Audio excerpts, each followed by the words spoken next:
Okay, so how do you use your 30-second commercial? First thing is what not to do. Don't use the 1 or 2 word job description. Here's how I don't want to start. Hi, I'm an accountant.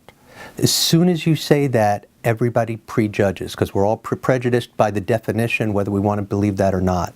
And as soon as you say accountant, the first thing goes through their mind is, I've already got an accountant, I know 3 other accountants, don't need an accountant, and I shut down and I stop listening to everything you have to say. So better is to say something like, I work with people who really hate paying Uncle Sam at the end of the year. That's the kind of thing that gets people to say, yeah, well, I do too. So I want to kind of wrap my 30-second commercial around the person that I'm talking to, and I want to talk about the problems I solve or the problems I expect they might have that I can help them with. Okay, so how do you get people to fall in love with you in 30 seconds when you're networking? And quite frankly, it's very easy. It takes one key question.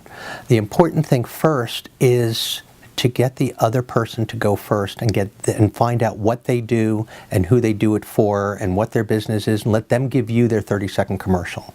Because of course you want to build your 30-second commercial around theirs. But before you do, after they tell you what they do, you ask them the one key question, and it's love. The question is, can you describe for me what your ideal client looks like, so I might be able to recognize them if I saw them? And in that moment, it's love.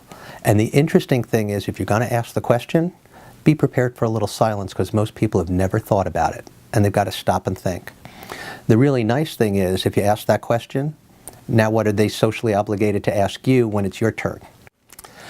Okay, so the biggest problem at a networking event, say there's 50 people there, invariably there's 50 people with their sales hats on and 0 people there with their buying hats on. Everybody leaves with a bunch of business cards, goes home the next day, thinks they've got these nice warm calls, and by the time you get through the 3rd one is when you figure out there are a bunch of cold calls. So if you want to differentiate yourself at a networking event, be different. Be the one that's listening to them. Be the one that's actually thinking, who do I know that I could refer to them? Be thinking about giving first and getting something back in return second. Always works.